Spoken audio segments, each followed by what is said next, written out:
and welcome to my shop. My name is Tracy Maxfield and this is Hammer Down Woodworking. Today we're going to be covering, in this video, we're going to be covering the assembly of this Grizzly model G0562Z dust collection system. First, let me tell you a little bit about this system, and then we'll go over the assembly of it, because I know a lot of people don't like to read instructions. I don't either, but on this I have read the instructions for you, so you can watch me put this together, and hopefully that will help you if you order one of these. But this thing, it has a 3 horsepower single phase 240 volt 12 amp motor, and it turns roughly around 3,450 RPMs. The impeller is a radial fin, and in the description of it, it says it's 13 inch, but in all actuality, it is 12 inches and 3/4, and it's about an 1/8 inch thick. The bearings in this, there is no maintenance needed for this other than cleaning your filters and your bags. The bearings in it are sealed, and there's no lubrication or anything needed. Just whenever they go out, you replace them. So no maintenance there. Also has 2 canisters on top, bags on the bottom, and these filters are 1 micron, and they have their cleaning attachment up in the top of it. On the back of it, it has a single 7-inch port that comes out to a 4-inch port, three-sided 4-inch port. Now let's get on with the assembly process, and I'll walk you through that, and then we'll cover some of the piping that I've used in the shop. Now the very first thing that you'll want to do is flip this green base upside down and attach all 4 of the casters to the bottom of it. And you may want to get some help setting this motor on here. This says it's a 2-man operation. A couple of things in this, but it's kind of heavy. Set it on the base and line up the bolt hose with the slots in the bottom of the motor case. Then just put your screws. All the bolts is supplied for this. Just tighten those down into the bottom. And you'll need to put these gaskets. All this stuff comes with it. It's real easy to assemble. But now when you put this gasket in there and set this Y section of this on there, you will want to start these bolts by hand. Get all of them started, get them through that gasket and started before you tighten them down. And then just tighten them all up snug. Now you see these 2 holes in the bottom of this base. You got 2 braces that go up to secure the collection bin actually onto this, it and the filters. And if you'll put that on and start your bolts through the side of that top of that brace into that, you can do this just one person.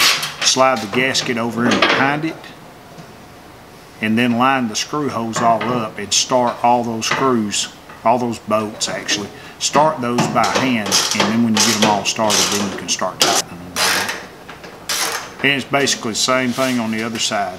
Put 2 bolts through it into the brace, and then bolt it with the washer onto it. Now you get 2 strips for each side of this seal. The wider strip will go toward the top. It's about 1.5 inches or so wide. It'll be the one that secures or seals your filters down to it. Just pull that around, lining it up with that ridge, and then cut that off with a pocket knife, utility knife or something. Cut that off flush with the other side, and then just kind of snug it up in there.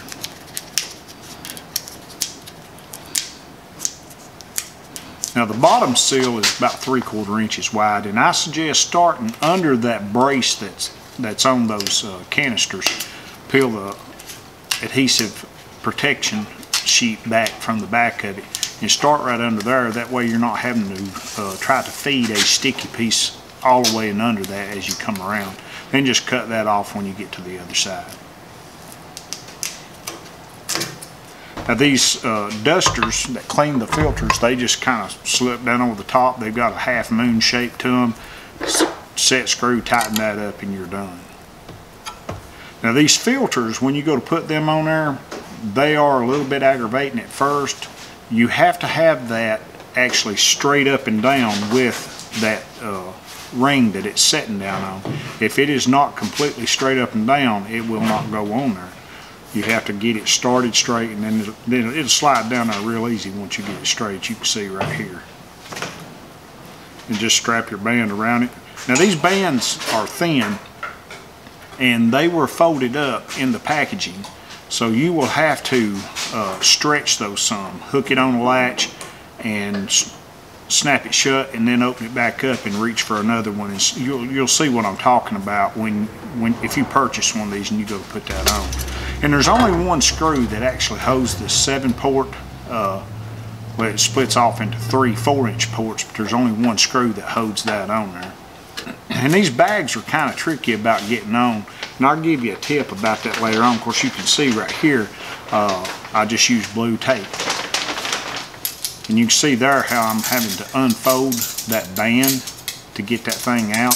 They done that in the packing process, and it's real flimsy, and I mean it's pretty strong, but it's flimsy to work with, and it's hard to get that bag to stay up there.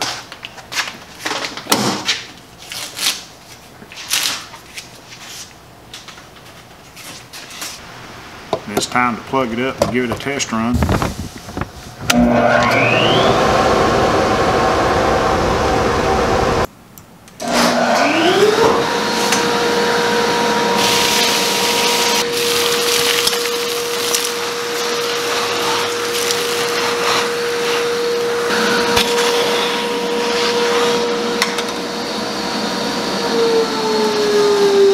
Alright, first, before we get started on going over the piping and stuff that I've used for this, let me tell you a little bit about this, and I'll also put a link to this in the description. I put a wireless remote to this system. Actually, it comes with 2 remotes.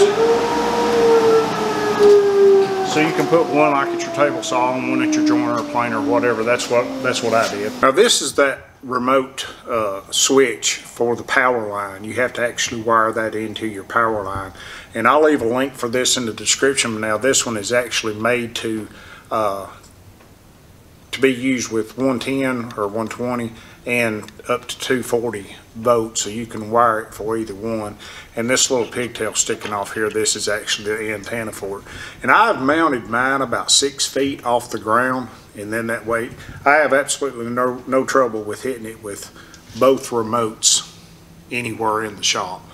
Now this 4-inch ductwork, this pipe, this is from Clearview, and this is the other end of it. Now I've got that hooked on a 90. It was all that I had, and I don't have it taped off or anything yet because I plan on putting a 45 in that, going down to the floor with a piece, and then putting another 45 and hooking this flex line onto that, and that'll take that sharp 90 out of it. Up here at the top, I've put 2 45s together, and then I've got 2 45s over here with a piece of pipe. It's probably about 14-16 inches in between those 2 45s to kind of stretch that bend out. And then that comes down that wall into a blast gate with a 3-inch sweep going straight into the main trunk line. And that is a blast gate that I made. Those self-clean and they work great. I'm going to have to make some more because right here I made one, or bought one, just a cheap one. Saw it, thought I'd try it. $10, and they work good other than this one. If you notice the way that I have it turned, there's dust got caught in this section right down here, and it stops. It doesn't allow that to go all the way down and seal it off, which causes me an air leak on that line. This one I have turned sideways, and I've had no issues yet with it clogging up. So I'm going to clean this one out and turn it over and see if that don't help. And if you notice, right there is another one. I bought 3 of them, and I have it sideways also, and that's on the router table. And I have used all 3 of these ports, and this one is the only one that has clogged up. And with the way that I have redone this, I only have roughly around 20 feet of main trunk line, which helps because it's that much less that it has to pull. But on the end I have my joiner, and I've got 4-inch black flex line onto it with a shop made blast gate. And down here on this end I've used a 45 and some 4-inch flex line going straight to the barrel. Now this has one of those, I'll show it to you here just in a second. It has one of those built-in cyclones inside this barrel, and surprisingly it works real good. Of course, then I come out of that, and that's the one that ends. It goes up and around and goes back to the port. And I've closed those other two ports off.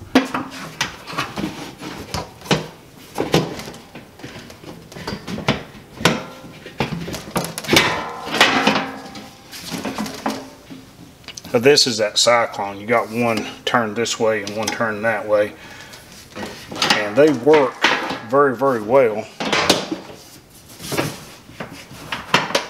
I only hooked this barrel to this system about 3-4 days ago, and the dust that you see in these bags was actually in these bags prior to the barrel being put in. How much is getting over in them now with this collection system here, I don't know. I will know when I empty these bags and empty the barrel and start running fresh, but I already had, because I was using it, I already had that much in it beforehand. But I don't think very much, if any, is getting in it, because I milled quite a bit of lumber the other day and they're not full yet. And I'm sure you've noticed the blue tape on this.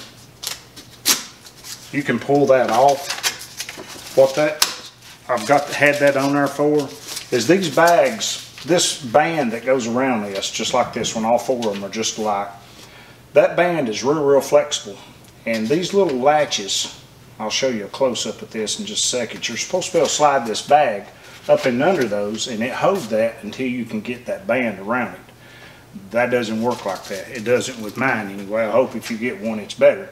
But it doesn't hold this bag up. Even empty, it don't hold it up. So what I've done is just took some blue tape, some blue painter's tape, like we all have in our shop, and just run a piece of it up the plastic several different places around it to hold that bag till you can get that clamp on it. And that has worked just fine. And you can go back through and pull that off. Of course, now you're still going to have just a little piece under that band, but it really doesn't matter. It's a dust collection system. That will hold that bag up long enough to get that band around it. And if you've noticed, I've also used some 3M ducting tape to seal up all of those seams around this whole pipe. And I haven't sealed this one up. This hooks to the joiner. It's at the very end of it. I can actually, this pipe is kind of hard to get on and off. This 4-inch flex line actually will fit right on the outside of 3-inch PVC, which is what I already had that ran, and I thought I done got it up, done invested in it. It's large, it's a fairly large pipe. It's worked good in the past, so I left it. But this doesn't go on it real easy. It's kind of hard to get on it, so I've left this part right here where I can pull this blast gate off and work on this if I need to, or if I have a clog, I can run a snake all the way down this line and knock that out. And this is the end that comes all the way down to the barrel just right before the collection system. And I have not taped this end because it's kind of hard to get this flex line down over this also.